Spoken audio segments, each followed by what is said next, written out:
What's up, Doc Ayers? This is Doc Ariel and welcome back to my channel.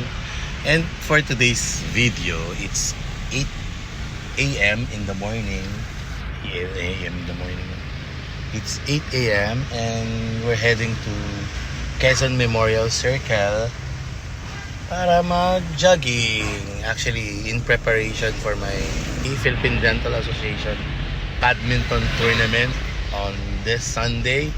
So, kailangan natin ng muscle strengthening kasi dalawa yung entry natin, yung men's doubles and mixed doubles.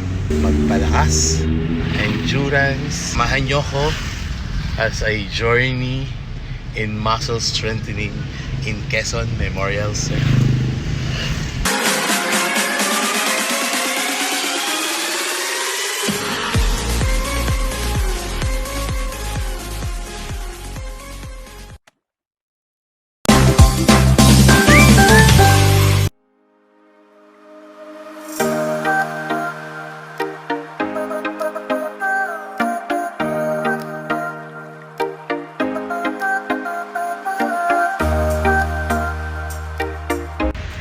Yes, good morning.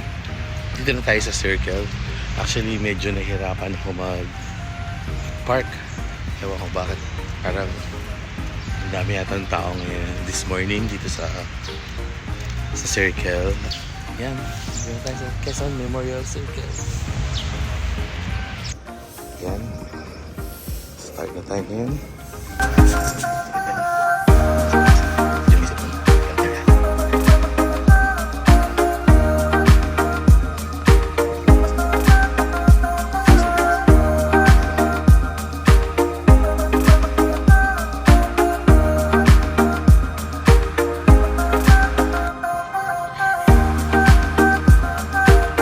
Tayo sa pinaka center ng Quezon Memorial Circle.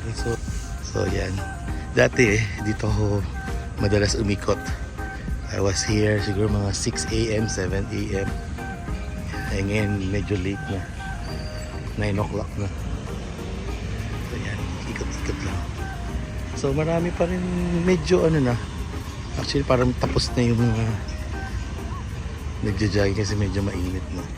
So hanap lang tayo ng venue na medyo makulimlim para hindi naman tayo masunog, guys. So yan yung yung pinaka memorial. Yan, maraming nagja-jogging. Feeling ko mga mga ayan sa mga Bureau of Fire. Siguro ito yung mga students nila. Ayan, all in white shirts. Marami sila ngayon dito.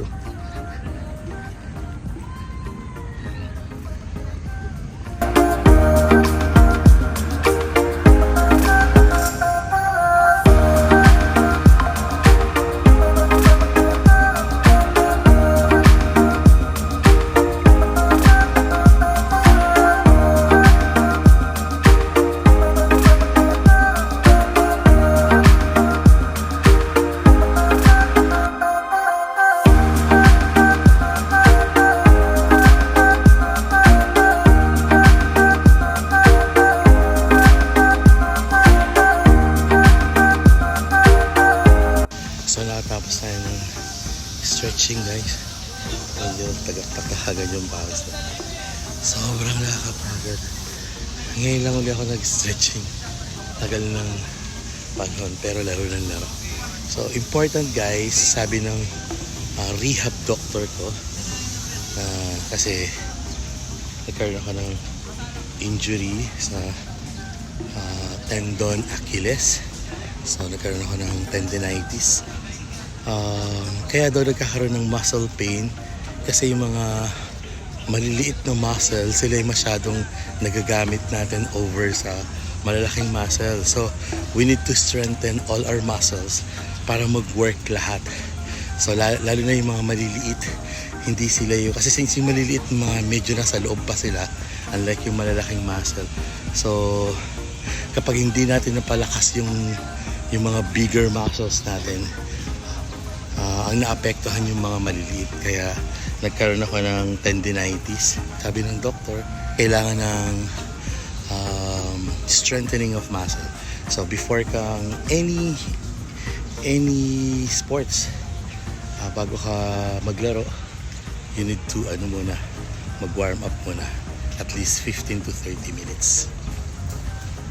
Ayan, may mga nag-training din dito. Sa kaliwa, Brad. Kaliwa. Kaliwa. Dito lang po sa Bureau of Fire Pavilion. Kaliwa. Kaliwa. Kaliwa. Ito naman, ito, alam ko yung mga nagja-jogging. Ito sa parang mga students ng Bureau of Fire Protection. Marami sila dito. Ayun.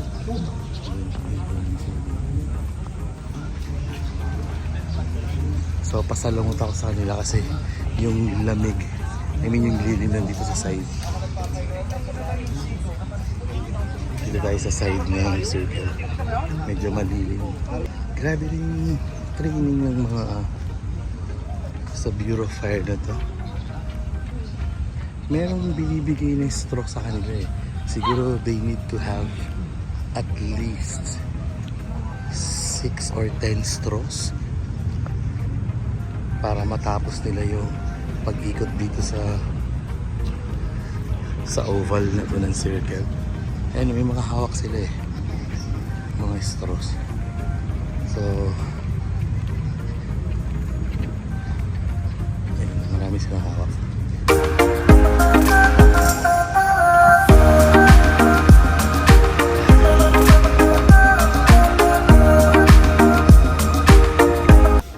Naka 20 minutes na guys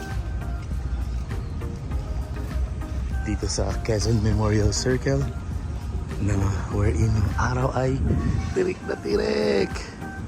Grabe. Dito tayo sa side kasi dito yung makulimlim, shaded by the trees. Yan. Maganda rin dito guys talaga sa circle kasi napaka-green nung surroundings niya.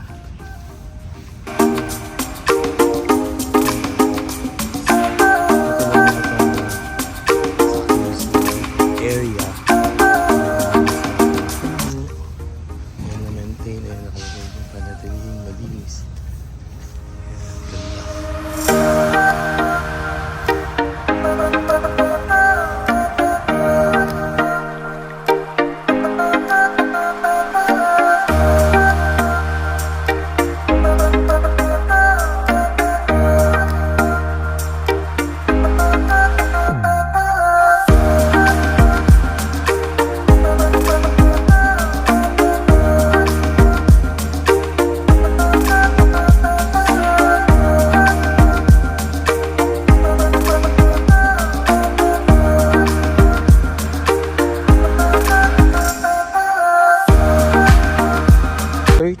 Minutes. Mag-cool down na tayo. Sobrang init ng tirik na ng araw guys. Doc air sobra. Kailangan na tayong umiiwas sa araw. Yan, balik lang ako sa sasakyan, kunin yung water and then magbe-brunch para ready for clinic pag-uwi.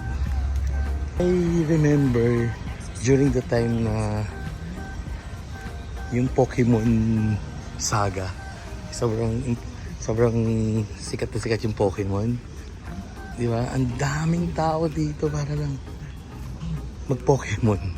Nakikita mo yung area kung saan maraming Pokemon. Talagang nagkukumpulan sa isang area. So dito sa may Quezon Memorial Circle, ito yung mga tindahan dito. Pwede kang kumain. Ayan. Palamig mo. Ayan. Sa may favorite akong kinakainan dito. Actually, naging friend ko na siya. Ayan o, yun sa may... Ayan. Favorite ko yun. Ito yung area. Ayan. Friend ko na sila dito sa Facebook eh. Ito. Circles Cafe.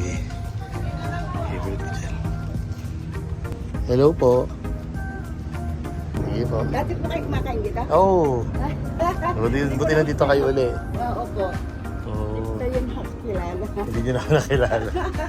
Kailan kayo magbubukas? Malapit na po siguro. Malapit na. Okay. Yan, dito ako madalas kumain. Circles Guys, ka. tuloy muna po eh. Sige po, thank you po. Salamat po. Yan, masarap yung ano nila dyan, yung longganisa. Longsilog pala, sorry. Yan.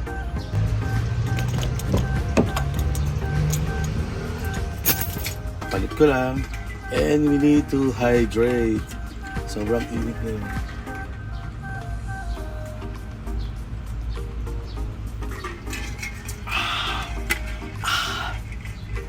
Grabe. Ano guys, sobrang ngayon lang ulit yata ako na gano'n. Nag-warm up at nag-jogging.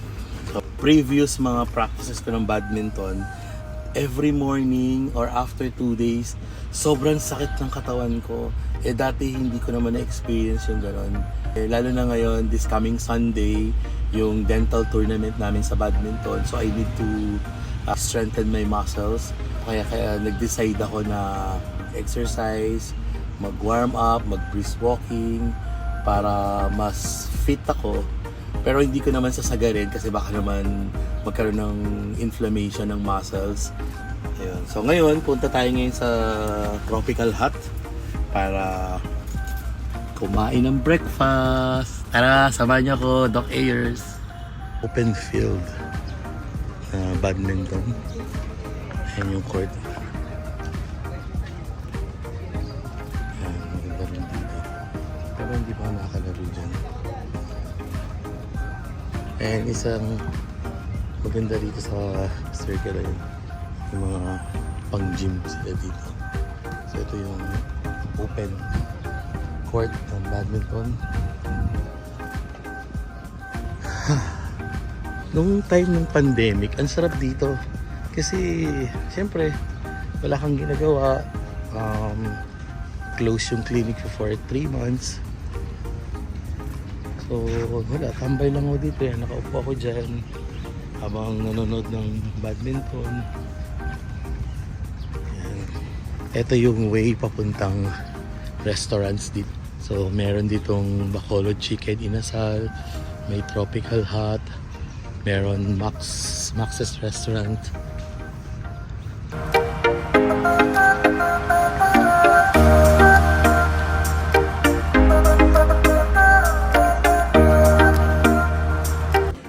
Ayan ang ating brunch for today. It's bangus with coffee and napakalimit juice. Grabe guys, yun yung cup ko. Basang-basa ng pawis. Pawis check. Okay. So, tapos ko lang kumain. Pauwi na tayo guys. Medyo nabusog na. Again, Doc Ayers, thank you so much sa journey nyo sa akin dito sa aking morning exercise. Sa mga hindi pa nasa-subscribe, please kindly subscribe and hit the notification button. And palike na rin yung mga videos. So again, Doc Ayers, thank you so much. See you again. Bye.